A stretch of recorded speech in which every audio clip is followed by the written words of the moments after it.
as an actor and also a visual artist as well. So yeah, so I just try to stay busy, man, so I stay out of trouble, you know. So you do a lot of cool things. Hey, man, You're I try, man. Not as cool as you guys, man. I didn't have a freaking podcast when I was 13, man. You guys are big time. thanks. Got it. So today's outline, our Uh-huh. blueprint is just we're going to ask you some questions. Hmm. You can give us your best answer, Okay. and we could just have a good time. All right, that sounds good. Ryan, would you like to introduce the first question or like ask the first question? All right. Yeah. So I've seen your demo videos, and I had one question. How'd you get started in the film industry? It's totally by accident, man. I like answered an ad in a newspaper for a play that was being produced here in Atlanta, and it was about Malcolm X and Dr. Martin Luther King, and I got hired to play the Malcolm X part. And then the play, we did a long run, like a 2 year run, and then the play, I got an agent from that, and then started doing auditions, and that's how I kind of got into business. So yeah, I didn't go to school for it. I just always had like a natural knack for it. You know, it's fun. I mean, it's Wow, amazing that they pay you to do that. It's like you play pretend and they give you a check at the end of it. Are you kidding me? So so that's how it went. That's how I got into it. Uh, that's cool. Yeah. so I'm yeah, go ahead. you started the film industry by accident, just by luck. Yeah, I mean, totally. I mean, I didn't have anybody in my family that did it, so it wasn't like there was an expectation that, I was going to be able to find a way into this thing. So it just worked out. Some opportunities came my way, and like I said, it's fun, man. I mean, I always like to have a good time. I say if you're going to work for a long time, you better find something you like to do, because otherwise it's going to be rough, man. So I've always wanted to be an actor actually Uh-huh. until I found my new passion for, law. Yeah. That's a Yeah. good one. That's a good one, man. The law is a really good passion. If you like that, if that's something that you really love, it's a lot of good work you can do in that field, man. So that's Yeah. cool. That's awesome. So Malcolm X, you played Malcolm X. He was a very important person in this world. He helped change this world upside down, like flip it Yeah. upside down. Mm-hmm. So back then, slavery, racism and stuff. Mm-hmm. And unfortunately, still to this day, there is some racism. Yeah. So I had a question for Mm-hmm. you. What are your thoughts on racism, and what would you do to try and solve this problem? Well, it's bad. That's the first thing we got to say about it. So we know it's bad. It's bad for everybody. It's not just bad for, those of us who are subjected to it, who are victims of it, right? But Yeah, it's also bad for those who are the victimizers, those who are the racists themselves, because it gives them a kind of false sense of who they are. And then they think falsely about other people who look differently than they do. So for me, I've always been committed to using my talent, whatever that is, as a writer, as an actor, as a visual artist, to talk about those issues so that hopefully it can open up people's eyes in like a different way and they can see things differently and may help them to like start to think differently about the subject and then maybe make some changes. So that's the way I try to make a contribution to the conversation about racism and to kind of hopefully push the ball forward so we can be a better family, man, as human beings, right? I mean, we can extend our family and really see each other as one human family. That's the whole goal, you know? yeah. I honestly also feel like it's just unfair to treat other people just because of their color of their skin. I Like, agree. no, like if you see a white paper and a black construction paper, Hmm? there's no difference other than, one is darker, one is lighter. One Exactly. you could see pencil on, one you could just draw on with a white marker. Exactly. Exactly. Yeah. So Absolutely. same thing with like, the real life. Hmm. Why are they treating like white people, other races Yeah. different than other races? Like Yeah. Yeah. Exactly. Exactly. It's we're a all good born point. the same way. Yeah. It's all about fear, man. I mean, it's all about people are afraid of what they don't understand. And as opposed to getting to know people who are different, some people just like they're so afraid that they make up like things about a group of people because they're just scared, man. They're just at the heart, they're just really afraid, which is their problem. It's not like my problem or your problem. It's really the person who's being racist. It's their problem. I mean, that's something that they have to work on within themselves. Yeah. So, Yeah, it's just a bad thing that's going on in this world. hmm Well, hopefully with guys like you, man, and me, old guys like me working together, we can make a positive change. That's the whole goal, Yeah. right? Yeah, Yeah. absolutely. So when you guys grow up, man, you guys get to be my age. You'll look back and you'll be like, man, we really grew, as humanity. We really like developed in terms of this issue of race. And there's some more of a sense of our like us being one community and not like separate communities, but we're one people. Yeah. So yeah. Yeah. Um, let's carry on with the controversial topics today and talk about hmm COVID for a second. How did hmm COVID affect your career, and how do you think it will continue to affect your career until the vaccine comes out? Positively and negatively. Well, yeah. Well, I mean, it's on the positive side, you've got a lot of time to be like with yourself. Like, and I'm an artist, so artists already spend a lot of time with themselves. So I can focus, I can write, I can make visual art, I can work on different projects, different creative projects. So it's cool that way. I mean, the challenge, of course, is that you can't see the people that you're close to really a whole lot. You have to be careful. You're inside a lot for the most part. I only have a few places that I go to now until I get vaccinated. So I go to the grocery store, I go to the gym, I go to the car wash, and I go over to my dad's house and see my dad and my stepmom, and that's about it. Those are the only places I go. So, it's in that sense, it's a little difficult. But it's kind of cool too, though, because I've been doing a lot of these Zoom meetings. So I'm like meeting people from like all over the world that I never would have met before unless I went to their country. Yeah. So that's been really cool. So that's the cool part about the situation. You're kind of stuck inside on the computer. So that's kind of cool. Yeah, I actually also saw you do another podcast show with the Spirit of Success. Oh, you did? Yeah, Yeah. yeah. Did you enjoy your experience on that podcast? Yeah, that was so cool. I mean, she's awesome, man. I mean, I guess like you guys, it's her first podcast too. And it's cool to see you guys, man. All you guys are young, and you all are jumping into business like early, man. And you guys are doing like you're coming at it with some positive energy and wanting to focus on things that help us grow. So I mean, yeah, that was totally cool, man. That's totally cool. Yeah, all these negative things that are happening in the world, these podcasts and interviews hmm lighten you up. Yeah, exactly, exactly. I got friends, man, that I don't know if I ever would have met from like places like New Zealand and stuff. I met him on podcasts. So it's kind of cool. It's kind of cool. Yeah, that's true. Yeah. So you were talking earlier that you go to the gym, you go to your dad's and stepmom's house. hmm So speaking of your dad and stepmom, were you inspired by any of them or anybody in general to do anything you are doing now, like writing, acting, or art? Yeah. I think my mother who passed away in 2007. I mean, she was an artist herself. She was like a writer and an interior designer. So she like recognized that I had an ability for those things. So even as when I was very young, when I was like you guys' age, she would encourage me. She'd take me to museums. She'd take me to plays. So she inspired me, artistically, creatively. You know, my dad also used to draw a lot when I was a kid. So I was inspired. He was a really good draftsman. I mean, he could really draw. He doesn't do it much anymore. But when I was a kid, I'd see him draw. I thought it was the coolest thing in the world. I'd just sit there and watch him for hours, developing a drawing. So yeah, so they both inspired me. I think creatively in those ways for sure. Yeah.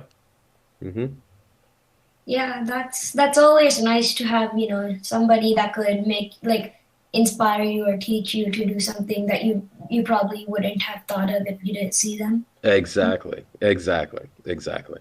That way you don't have to imagine it all on your own. You can see you see somebody else doing it. And it's like, oh, okay, that's what that looks like. So that's kind of cool.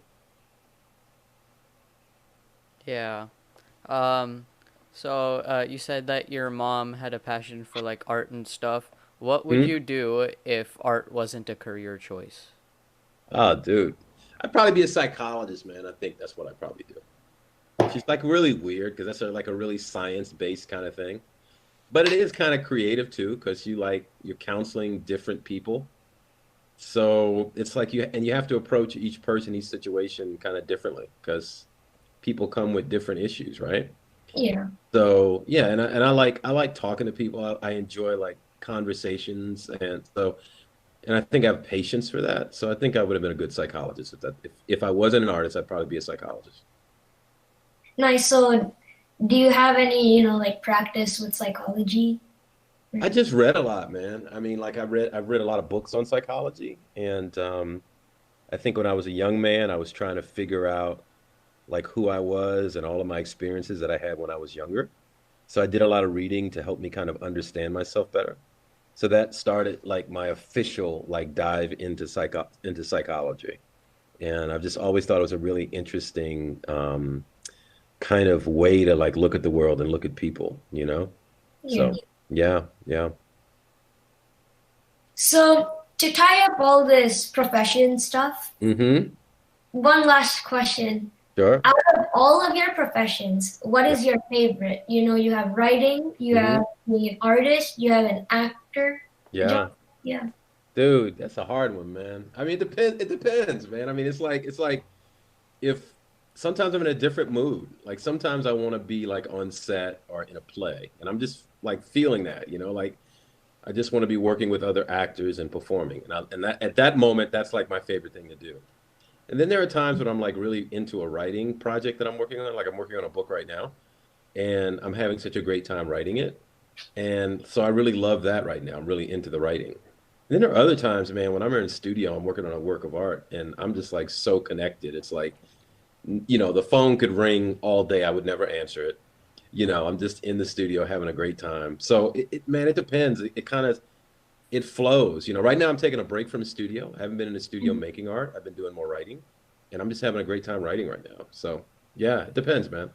Yeah, I feel you. I also like sometimes Yeah, during school when there's PE, I just want to, play some basketball, play some soccer. And yeah, math, I just want to focus and yeah. listen to the teacher. Exactly, exactly. So, it's like we all have a few things that we can do, right? So it's Yeah. not just one thing. It's just like really exploring like all the things that I'm interested in and seeing what sticks. And that's how I like to live, man. I mean, it's fun that way. I don't ever get bored really because I always got something interesting I can get involved in. Yeah. So, Like if you're in the zone, just like do whatever your mind says. that's it, man. That's it, man. I like to stay in that zone, man. I mean, sometimes I'm not gonna lie, sometimes it's work, but you're right. It's like if you stick at it, it's like you get in that zone, time goes away, you don't think about anything else, you're just there, you're locked in. Yeah. So yeah. That's really relatable actually. Mm-hmm. Mm-hmm. So what position you play in soccer? You said you play soccer? No, I don't play soccer. Like I just gave an example, Oh, okay, okay, okay. but I played table tennis. Oh, I love that game, man. I love that game. I'm pretty well, I'm okay. I'm not great, but I can play. But I've seen some amazing players. Yeah. It's a great game. It's a lot of fun. A lot of fun. Yeah. Hmm. Yeah. Ryan, do you have any other questions? Yeah, so you said that you like doing podcasts and you found a bunch of friends doing podcasts. Have you ever thought of starting your own? I've got one.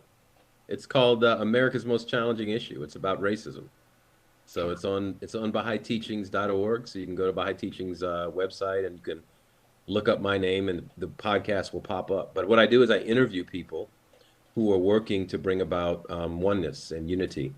And they're doing it in various different ways. Some people are artists, some people are business people, some people are lawyers. Some people are, everybody's doing it in their own way. So I interview those people on the show. So yeah. Yeah, so like people you interview just give you an idea of what they would do. Like one of our questions was, what would you try to do and solve this problem of racism? So that's what your podcast is about? Yeah, yeah, and the stuff they're already doing, like like we have. I interviewed one woman. She's a storyteller. She's from Bolivia, from the Native American, the Native Bolivian people, so the Indians in Bolivia, and she tells stories. She's an amazing storyteller. Plus, she's a college professor and just really dynamic. And then there's somebody else who's he researches cultural patterns, and he's a college professor also, but he's from the Philippines, and he does a lot of really good work in bringing about the oneness of humanity and promoting that. And he works with the Native American population. That seems to be his area of interest. And so you got a lot of people working in different ways, man. I mean, and it's cool because it lets you know that you don't have to do the work in one way. You can use your career and your talents to make a contribution, and really make the world a better place. So it's no one way to do it. It's a lot of ways to do it. Yeah.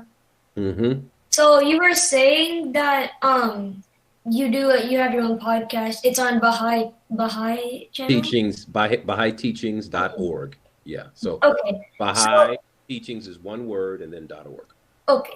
Yeah. So I have a more in-depth question Mm-hmm. about Bahai teachings. Sure. So what exactly, like I know that it's like to people's ways of like what they think of racism and how Mm-hmm. they could solve it, but more in depth, like what exactly, like I don't know how to explain it. Do you understand what I mean though? Like You're, what exactly is you're Bahai? asking about the faith, about the Baha'i faith, what Yeah. it Yeah. is? Well, it's a world religion. It's Baha'u'llah, who's the prophet and founder of the faith. He's the person who the teachings come from, kind of like in Islam, Muhammad is the teacher, and in Christianity, it's Christ. So he's the teacher for this age for the Baha'i faith, and the faith is like it's got some really cool principles that I love teachings, like the oneness of mankind, the elimination of all kinds of prejudice, not just prejudice based on skin color, but also based on like gender, like sex. If a person is male or female, doesn't matter.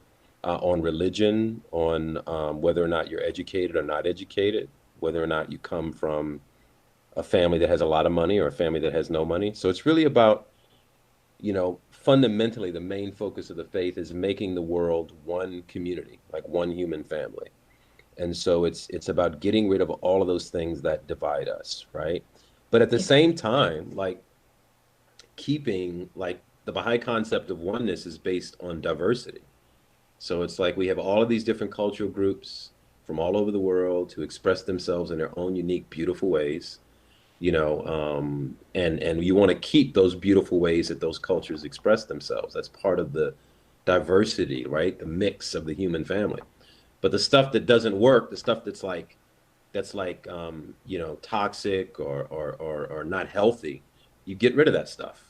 But you maintain the good part of your culture and you bring that to the table. So it really is this idea of keeping your culture intact, the good parts of your culture, and recognizing that that is an expression of your community, and it doesn't make you separate and apart from the rest of the world. You're part of the world. You're part of that diversity that makes up that unity. Does that make sense? Yeah.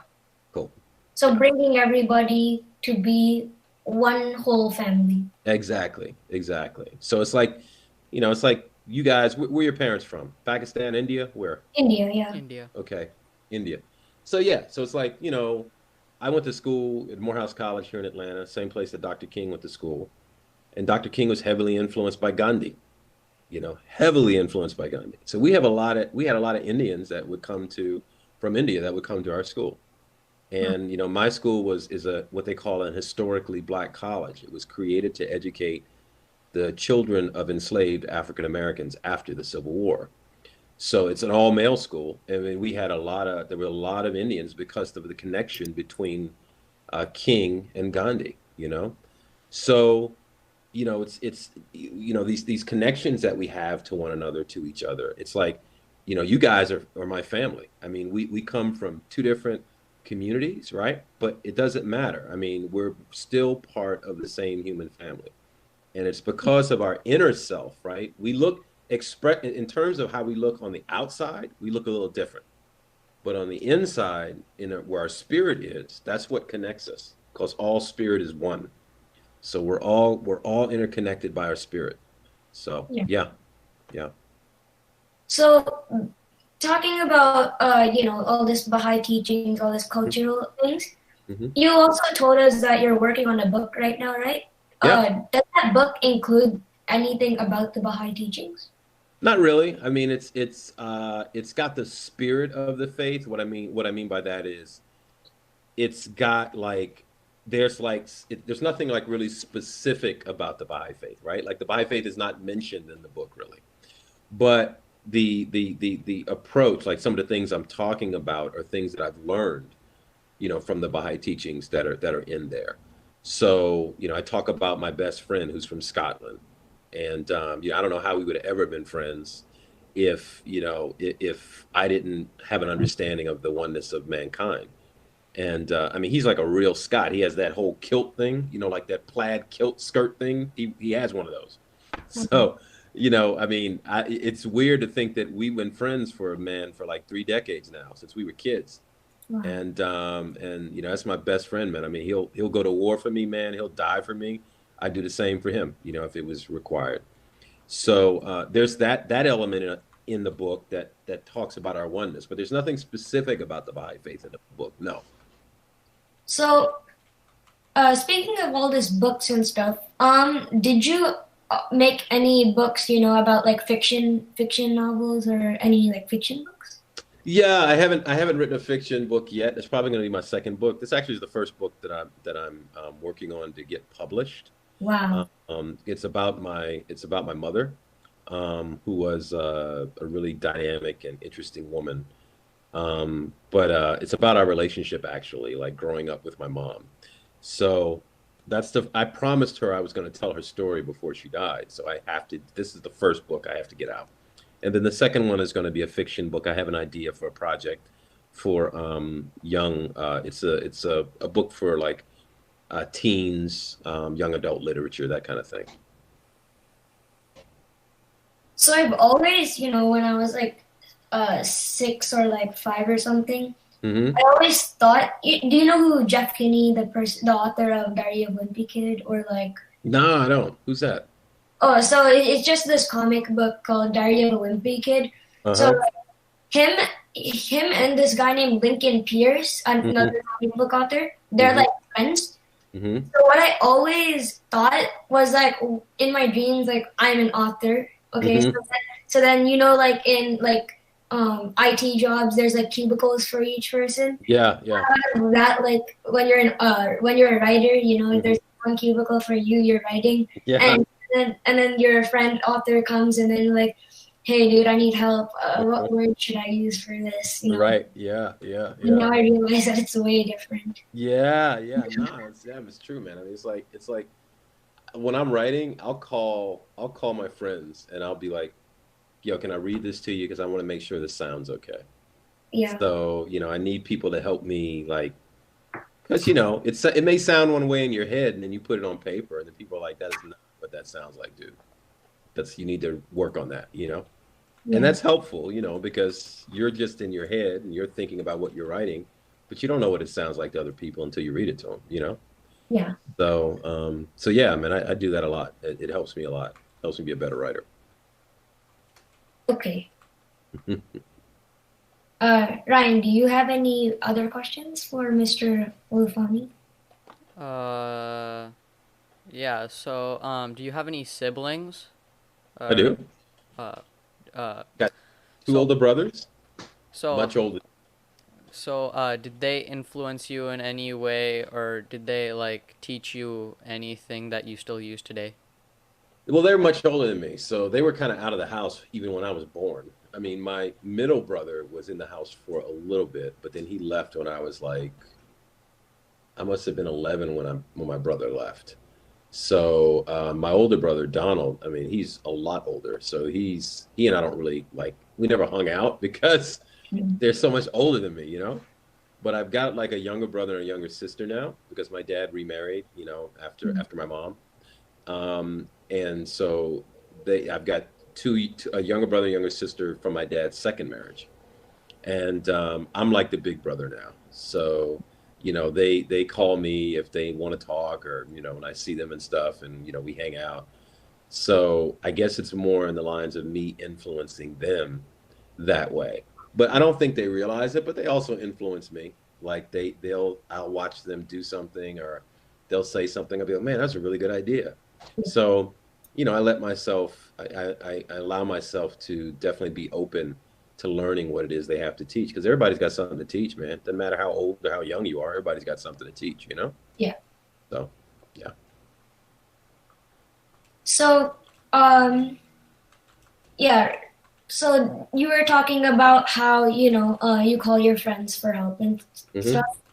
So I was maybe thinking like, do you ever like get bored when you're not meeting up with anybody, you're just not drawing, you're just not in the mood right now and you just want to sit down and watch or something? Yeah, I mean, that's when I watch a movie, man. I'll watch a movie or read a book or something, or you know, it's crazy because you can't even go to the movies now anymore. Yeah. So it's like, you know, I've got like I don't know, I must have like five different movie channels. So I mean, there's always something I can watch if I just want to like relax and take it easy.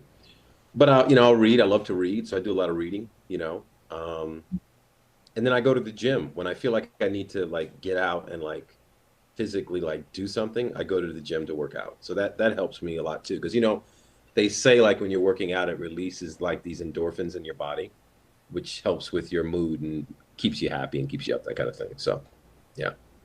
That's nice. Hmm. So we've gone over a lot. We've gone over your professions. We've gone over the controversial topics. Hmm. We've gone over, your like Bahai teachings and other things. Hmm. It was a really fun time talking with you and very interesting. Really nice to get to know you. Thanks, guys. Thanks. It's nice to meet you guys too, man. And keep it up, man. You guys are doing it, man. Keep doing it. Keep doing it. Thank I you. love you got it, man. I love to see the diversity in this space.